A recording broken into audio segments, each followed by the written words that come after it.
तो हेलो मेरे प्यारे दोस्तों, मैं आप लोग के लिए यहाँ से कक्षा 8 के लिए विषय यहाँ पर इंग्लिश का पेपर, वो भी अर्धवार्षिक परीक्षा 2025 में जो कि होने वाला है। मैं डायरेक्ट आपके एग्ज़ाम में जहाँ से पेपर बन के आता है वहीं से मैंने यहाँ पर डायरेक्ट इसको पीडीएफ में मंगा लिया है। तो अगर आप लोग भी यहाँ पर इस बार जो है यहाँ से क्लास 8 का हाफ ईयरली का एग्ज़ाम यानी अर्धवार्षिक परीक्षा का एग्ज़ाम 2025 में देना चाहते हैं तो ये पेपर आप लोग के लिए लीक हो चुका है। तो आप लोग इस को आराम से देख लीजिए, क्योंकि आपकी परीक्षा में यही पेपर आने वाला है। क्योंकि आप लोग की परीक्षा में पेपर जहां से बन के आता है वहीं से मैंने इसको डायरेक्ट पीडीएफ फॉर्म में अपने मोबाइल में मंगा लिया है। तो आप लोग इसको यहां पर जैसे इसको यहां पर पढ़ के जाएंगे तो आपकी परीक्षा में यही प्रश्न आप लोग को ज़्यादा से ज़्यादा देखने को मिलेंगे। तो चलिए हम लोग यहाँ पर इस प्रश्न पत्र को हल करते हैं ताकि आप लोग भी यहाँ से अपने परीक्षा में अच्छा अंक प्राप्त कर सकें। तो यहाँ पर जिसमें हमारा सबसे खंड ए यहाँ पर हमारा बहुविकल्पीय प्रश्न कह रहा है, जिसमें हमारा 5 MCQ कह रहा है। प्रत्येक प्रश्न के 4 विकल्पों में एक सही विकल्प चुनिए। तो यहाँ पर हमारा सबसे पहला कह रहा है what is the past form of go. यहाँ पर हमारा इसका यहाँ पर गो का पास्ट यानी सेकंड फॉर्म क्या होगा। तो यहाँ पर हमारा बी वेंट यहाँ पर सही उत्तर हो जाएगा। इसके बाद यहाँ से हम लोग आगे बढ़ेंगे। यहाँ पर हमारा प्रश्न संख्या यहाँ पर जो है यहाँ पर हमारा 2 कह रहा है which one is a noun. तो यहाँ पर हमारा हॉनेस्टी एक प्रकार का यहाँ पर हमारा नाउन है। यहाँ पर हमारा सी वाला विकल्प यहाँ पर बिल्कुल एक प्रकार से सही हो जाएगा। इसके बाद आगे बढ़ेंगे। यहाँ पर हमारा प्रश्न संख्या जो यहाँ पर हमारा 3 दिया गया कह रहा है सी इज़ वेरी इंटेलिजेंट।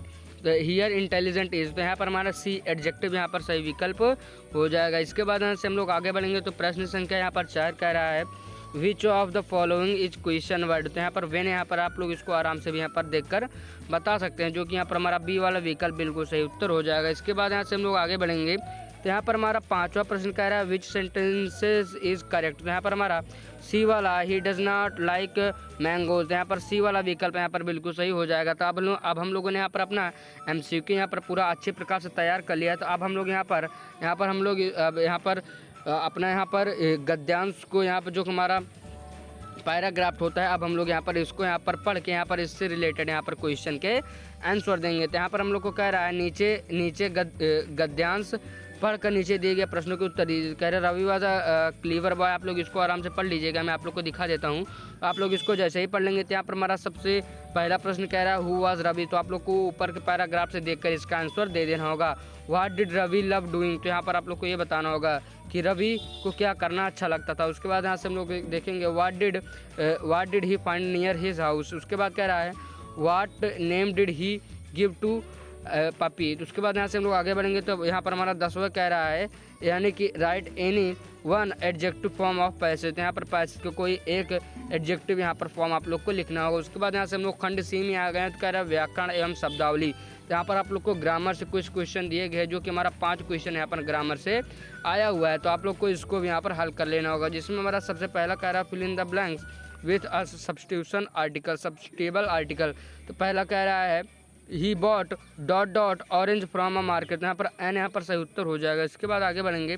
तो 12वां प्रश्न कह रहा है चेंज द वॉइस। तो यहाँ पर आप लोग इसको वॉइस करना है। तो यहाँ पर नीचे हमारा वॉइस में लिखा हुआ है। तो आप लोग यहाँ पर प्रश्न को भी देख सकते हैं और यहाँ पर इसके उत्तर को भी आसानी से देख सकते हैं। उसके बाद प्रश्न संख्या 13 कह रहा है write the sentences in future tense. तो यहाँ पर आप लोग को यहाँ पर देख लीजिए, यहाँ पर मैंने फ्यूचर टेंस में इसको चेंज कर दिया है। तो आप लोग यहाँ पर इसको भी आराम से देख सकते हैं। उसके बाद प्रश्न संख्या 14 कह रहा है fill in the blanks with correct form of verb. तो यहाँ पर आप लोग को यहाँ पर वर्ब जो यहाँ पर गो यहाँ पर लग जाएगी, तो यहाँ पर हमारा सही उत्तर हो जाएगा। उसके बाद प्रश्न संख्या 15 कह रहा है मैच द सिनोनिम्स। तो यहाँ पर हमारा पहला हैप्पी का ग्लैड हो जाएगा, स्मॉल का टीनी यहाँ पर सही उत्तर हो जाएगा। इसके बाद यहाँ से हम लोग आगे बढ़ेंगे।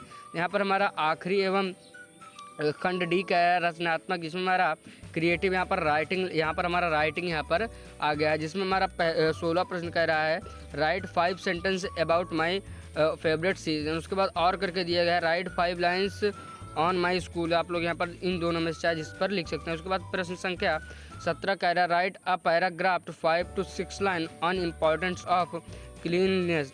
तो यहाँ पर आप लोग को इसको भी लिख सकते हैं। उसके बाद वैल्यू ऑफ टाइम, यहाँ पर टाइम समय का महत्व, इसके भी ऊपर आप लोग यहाँ पर आराम से लिख सकते हैं। उसके बाद प्रश्न संख्या 18 कह रहा है write a letter to your friends inviting him her to your birthday party. उसके बाद यहाँ पर और करके दिया गया write an application to your principal requesting 2 days leave due to illness. तो अपने बीमारी के लिए यहाँ पर आप लोग को 2 दिन के लिए यहाँ पर अवकाश का प्रार्थना करना होगा। उसके बाद यहाँ से 19वां यहाँ पर कुछ आपको प्रश्न दिया गया है तो आप लोग यहाँ पर राइटिंग से यहाँ पर आराम से देख लीजिएगा। उसके बाद इसी प्रकार से यहाँ पर आप लोग विश्वत भी देख लीजिएगा।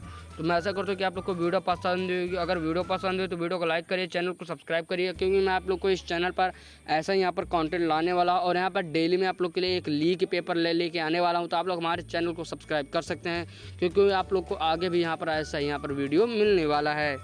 तो जाने से पहले चैनल को सब्सक्राइब ज़रूर करिएगा।